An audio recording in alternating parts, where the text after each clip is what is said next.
What's happening there, guys, and welcome back to F1 Fresh. Now let's get into the video. Is Mercedes back to being all that? Have the new modifications and team's experimentations boosted the confidence of its German manufacturers? Here's Wolff reveals 4 new upgrades that helped Mercedes get back on top. Before we get started, please be sure to like this video and subscribe to our channel so you don't miss out on any of our future videos going forward. How did Mercedes boost its manufacturers' confidence?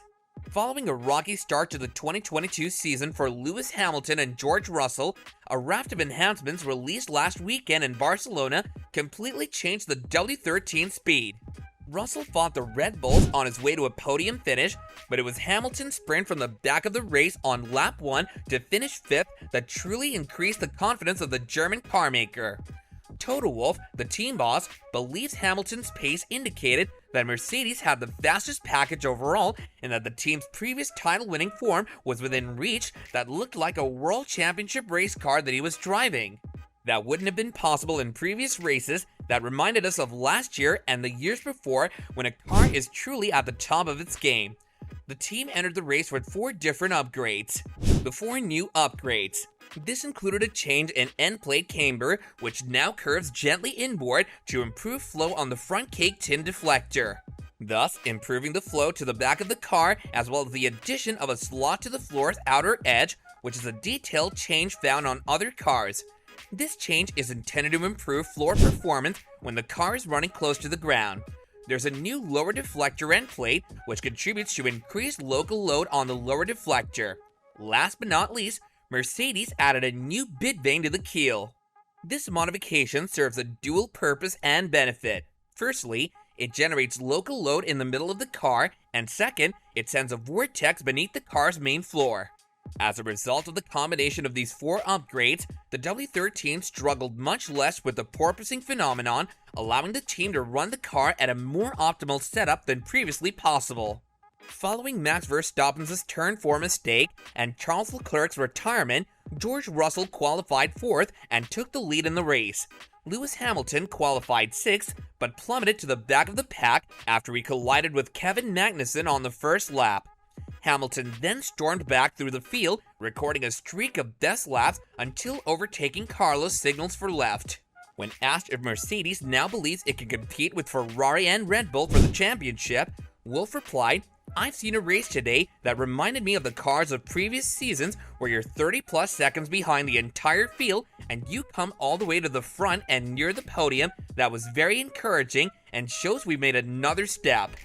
Driver standings. In the driver standings, Hamilton sits 64 points behind championship leader Max Verstappen, while Russell is just 36 points behind.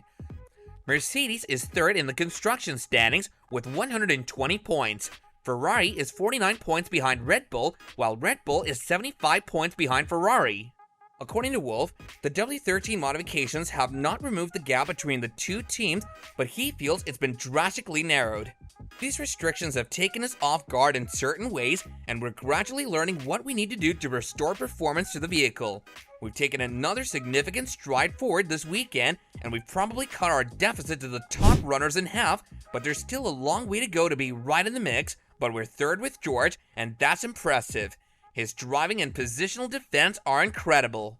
Even Lewis Hamilton was taken aback by how well the car performed on Sunday. Contact with Haas driver Magnussen on the first lap slowed Hamilton and forced him to pit early, leaving him more than 50 seconds behind the leader at the end of the first lap. Hamilton then asked Mercedes over the radio if it was worth saving the car's engine. The upgrades improved race pace and made the car much more drivable over long runs, giving Hamilton reason to believe that he could have finished in the mix with the Red Bulls, who finished 1st and 2nd. "This is a great sign that we're going in the right direction," Hamilton said. "I have no doubt at some point we can fight for wins again, because today if I hadn't had that, I would have been fighting with the Red Bulls, so that gives me hope." Lewis Hamilton also revealed that a conversation with a terminally ill child on Saturday served as an inspiration for him during Sunday's race.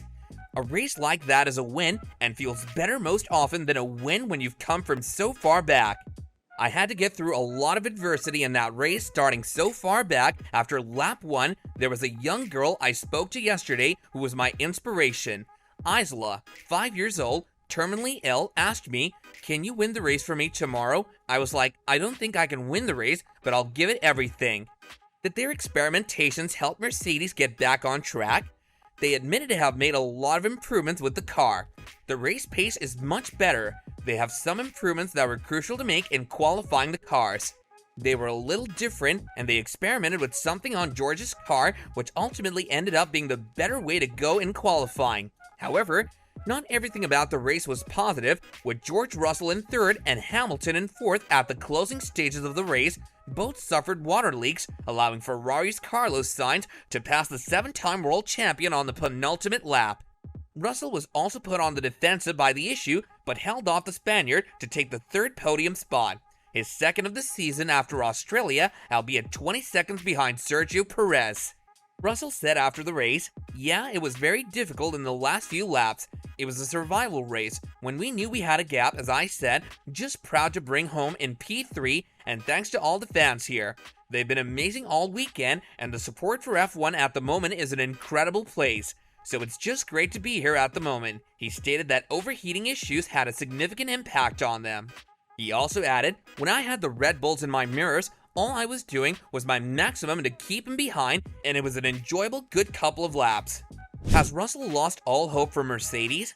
Despite the fact that both drivers believed the team had made a substantial step ahead in addressing its porpoising difficulties as a consequence of the modifications brought to Barcelona, both drivers felt the team had taken a significant step forward in resolving its porpoising issues. Russell, on the other hand, was hesitant to say the team had returned to its previous form, describing the race as very tough. "I'd love to say that," he said, "but today was very tough. I gave everything I had to hold Max off. He did an amazing job. We've had to work so hard, so this is for everyone back at Brackley and Brixworth, so thank you."